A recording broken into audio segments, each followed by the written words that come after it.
পুরস্কারটা ইস্যু না, পুরস্কারটা ইস্যু না, ইস্যু হচ্ছে যে যাতে সবাই ইসলামিক যে নিয়ম কানুন গুলো আছে অনেকেই জানে কিন্তু মানে না, অনেকেই মানে কিন্তু মানে জানে না। তো যাতে সঠিকটা মানুষ জানতে পারে, বুঝতে পারে, এই জন্য আপনাদের এই উদ্যোগটা আসলে খুব ভালো। রমজান মাস উপলক্ষে দোয়া করি যাতে আপনাদের এই উদ্যোগটা সফলতা পায় এবং যাতে মানুষ ইসলামের সঠিক জ্ঞানটা যাতে পায়, সেজন্য আপনাদেরকে আন্তরিকভাবে ধন্যবাদ।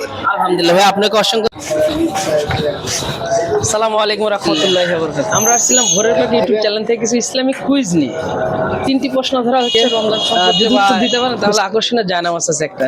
কুইজে অংশ নেবেন? হ্যাঁ, রমজান মাস চলতেছে। এই রমজান মাসটাকে আল্লাহ তাআলা কেন দামি বানিয়েছে, কেন সর্বোত্তম মাস হিসেবে বানিয়েছে? আলহামদুলিল্লাহ, এই রমজান মাসকে আসলে দামি বানানো হয়েছে এই জন্যই যে এই মাসে কোরআন নাজিল হয়, এই জন্যই এই মাসটাকে দামি করা হয়েছে। সঠিক হয়েছে ভাই? ও ভাই সঠিকই তো।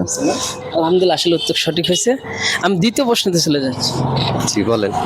আমাদের যে পুরুষের দায়মি সুন্নত, সুন্নত কয়টি কি বলতে পারেন? দাইমি সুন্নাত সম্পর্কে আসলে আমার ধারণা নাই, মানে এটা মনে নাই আর কি, এই মুহূর্তে মনে নাই আর কি।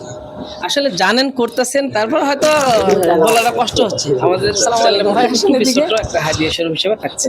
ঠিক আছে, আলহামদুলিল্লাহ, মাশাআল্লাহ, খুব খুশি হয়েছি ভাই। আপনি খুব সুন্দরভাবে প্রথম প্রশ্নটা খুব ভালোভাবে দিচ্ছেন, ভালো লাগছে। দাইমি সুন্নাত আসলে মনে নাই। আসলে দাইমি সুন্নত জানার দরকার আছে। আমাদের সুন্নতের মধ্যে একটা মাথায় টুপি রাখা, 3 তরিকায়, 1 তরিকায় চুল রাখা, মোচ ছটি রাখা হচ্ছে ভাই, 1 মুষ্টি পরিমাণ দাড়ি রাখা, মেসওয়াক করা, ঢিলা ঢালা পোশাক পরা, গুপ্তস্থল পরিষ্কার করা, ঢিলা ব্যবহার করা, কুলুপ ব্যবহার করা, হাত পায়ের নখ কাটা। কিন্তু আসলে পাশ দিয়ে যাওয়ার সময় আলাদা একটা সালাম আছে, তাদের কবরবাসীর জন্য সালামটা আলাদা।